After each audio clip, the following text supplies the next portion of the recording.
Donald Trump's brain is clearly falling apart, and it has been for a long time. Not to say that there was any point in which Donald Trump ever sounded like a smart or articulate or thoughtful individual. That would be a comical statement to make. But as of lately, it's gotten really bad, especially because Donald Trump is speaking on the issues he understands the least: tariffs, our economy more broadly, and foreign policy. And that is exactly what we saw in an Oval Office press conference with the Secretary of NATO when Donald Trump was just kind of glitching out and saying some of the strangest things we've heard from him recently. It was incredibly bizarre, and we are going to get into all of it. But before we do, if I could quickly ask you to leave a like on this video, and if you haven't already and you enjoy our channel, to hit that subscribe button. It goes a long way, and it really does mean a lot to me. Now let's get into this first bizarre clip when Trump was asked about tariffs. Mr. President, a representative of Canada, the finance minister, are in town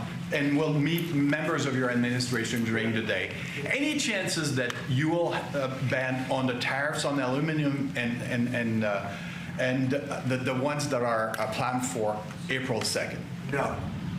You are not going to change your mind? No, look, we've been ripped off for years, and we're not going to be ripped off anymore. No, I'm not going to bend at all, aluminum or steel. Now, I said that was a bizarre clip because I guess all clips of Trump are technically bizarre, but it's what we've come to expect from him, giving an answer that isn't true because he doesn't understand tariffs. Or I guess just not entirely, because he does continue to admit that the thing he is doing is hurting the people who elected him. Just take a listen to this right here. States, maybe our greatest state, but why should we subsidize another country for $200 billion? It costs us $200 billion a year. And again, we don't need their lumber. We don't need their energy. We have more than they do. We don't need anything. We don't need their cars. I'd much rather make the cars here. And there's not a thing that we need. Now, there'll be a little disruption, but it won't be very long. But they need us. We really don't need them. And we have to do this. I'm sorry. We have to do this, yes.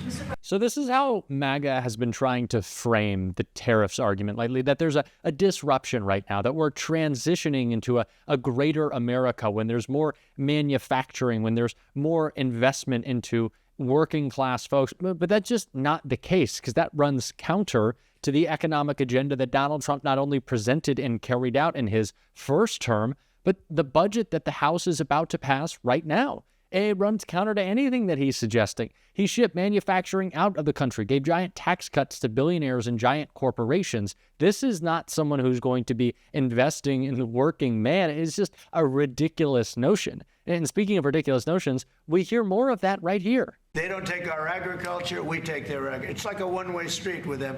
The European Union is very, very nasty.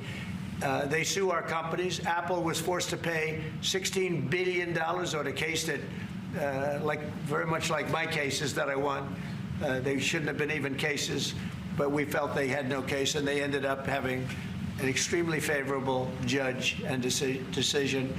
But they're suing Google, they're suing Facebook, they're suing all of these companies, and they're taking billions of dollars out of American companies, many more than the ones I just mentioned. And I guess they're using it to run Europe or something. I don't know what they're using it for, but they treat us very badly. China obviously treats us very badly. Almost everybody does, and I blame. He just sounds like an idiot, and he just doesn't know what he's talking about. You know, MAGA wants to praise Donald Trump for being strong and being tough, and sure, he tries to present himself that way. Of course, deep down, we know he is a weak man, but one thing you can't say is that he's smart. Donald Trump has never articulated a real policy thought in his life. It's just slogans and anger and yelling. And when he does articulate policy thoughts, he's talking about how he's using his narrative around policy to screw people over. Take a listen to this right here.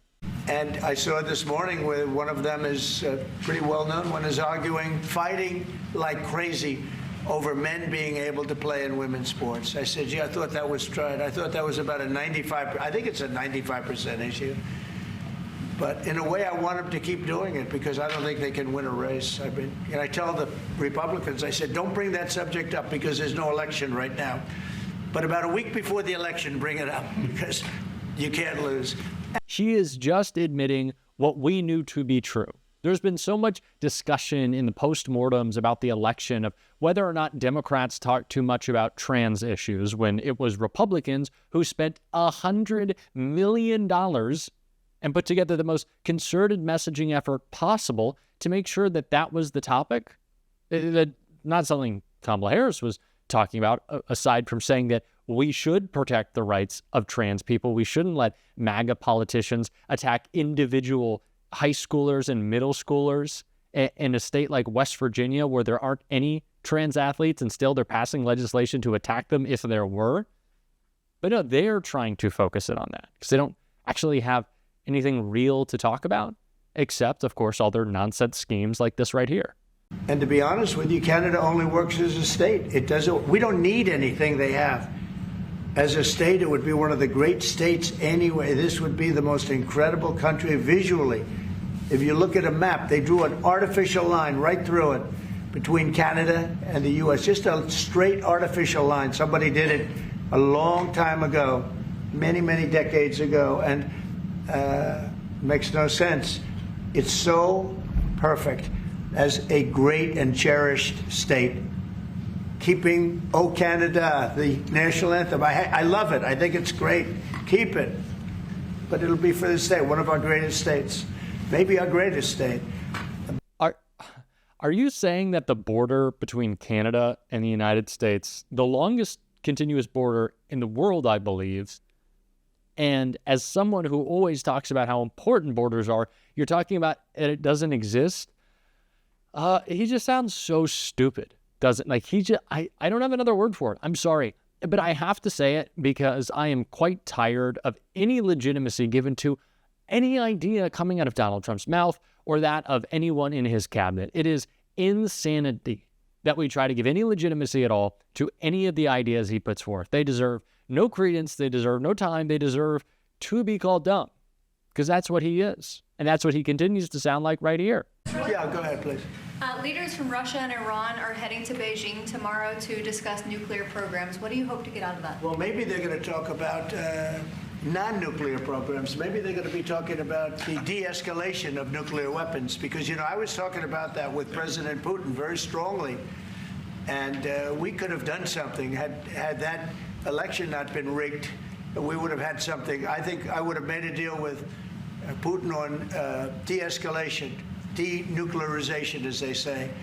But we would have de-escalated nuclear weapons because the power of nuclear weapons is so great and so devastating. And right now, Russia and us have by far the most, but China will catch us within 5 years. China doesn't have, but they're in the process of building, and they build.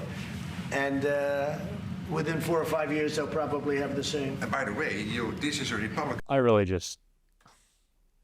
I just can't. I can't do this. It's just like they're non-answers. They don't even make sense. You can clearly see that he's trying to rack his brain for something, but he just can't find it. Like, these aren't jokes. Sure, he likes to screw around when he doesn't have anything real to say, but this is truly just a demented individual who's rapidly losing it.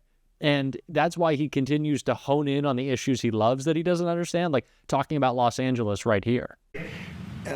I broke into Los Angeles. Can you believe it? I had a break-in. I invaded Los Angeles, and we opened up the water, and the water is now flowing down. They have so much water, they don't know what to do. They were sending it out to the Pacific for environmental reasons.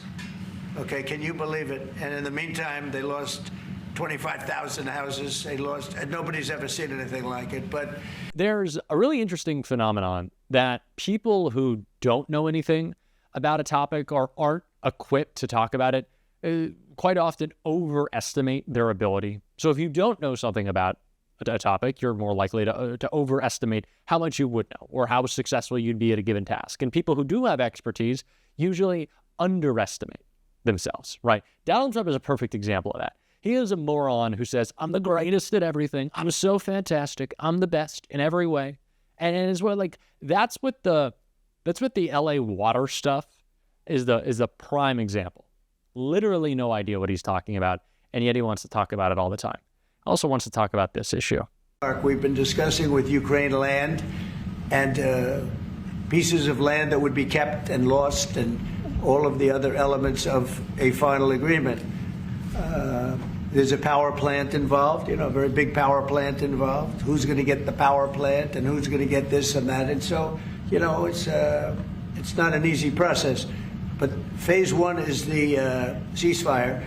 A lot of the individual subjects have been discussed, though. We've been discussing concepts of land because you don't want to waste time with a ceasefire if it's not going to mean anything. So we're saying, look, this is what you can get. This is what you can't get. Ah, yes, Donald Trump's continuous attacks on our ally. And of course, he's not the only one attacking Ukraine lately. We see a lot more of that from his co-president and Elon Musk while he's not hawking his crappy cars on the White House lawn. He's going after U.S. senators for defending our allies. And I think I'm talking about Mark Kelly, who I want to hear from right here. Flying over Iraq, getting shot at, or flying in the space shuttle. Never once for a second did I think somewhere down the road somebody's going to call me a traitor. But Caitlin, this isn't really about me and what I'm really not just concerned. somebody. Oh yeah, I mean it's a guy with a lot of power, a lot of influence over this government. I think it says a lot about him. It says much more about him than it does about me. But what really concerns me is veterans that he is firing without cause from the government.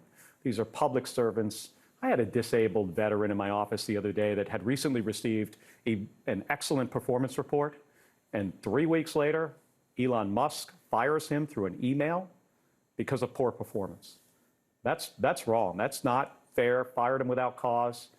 It has ruined his life. And there are 6,000 veterans just like him. We also saw Todd Young and Lindsey Graham pushed back on what Elon Musk had to say, calling you a traitor. Are you surprised that you haven't heard from more Senate Republicans, more of your colleagues? I've heard from them in the Armed Services Committee in the ante room today. What did they say to you? Well, we're kind of joking about it. People are. I got to be careful what I say, in public about what my Republican colleagues say. But we were talking about what he said about me, and it was. It would have been interesting for you to watch if you were in there. Why? Because they were essentially, without naming them. We get along very well. Them, I've got very good relationships with my Republican colleagues. And I would say they don't like this kind of behavior. The Senate Republicans don't like Elon Musk calling you a traitor. There are a number of them that came up to me to talk to me about this. And yeah, of course they're not happy with this. But they didn't say anything I mean, this guy has a very powerful job in the United States government. He's got tremendous influence. After the president, I don't think there's somebody with more influence right now over the federal government than Elon Musk. Mark Kelly has courage. Mark Kelly is a patriot. Elon Musk is not from here and wants to steal billions of your tax dollars every day. So who's the real traitor? I think that it's Elon. I think that's pretty easy to say. And it's what we're going to continue to say on this show every single day. And if you want to support that, as always, you can hit that subscribe button and leave a like on this video. And if you stuck around to the end, you can drop a blue heart in the comments. And until next time, I'll see you soon.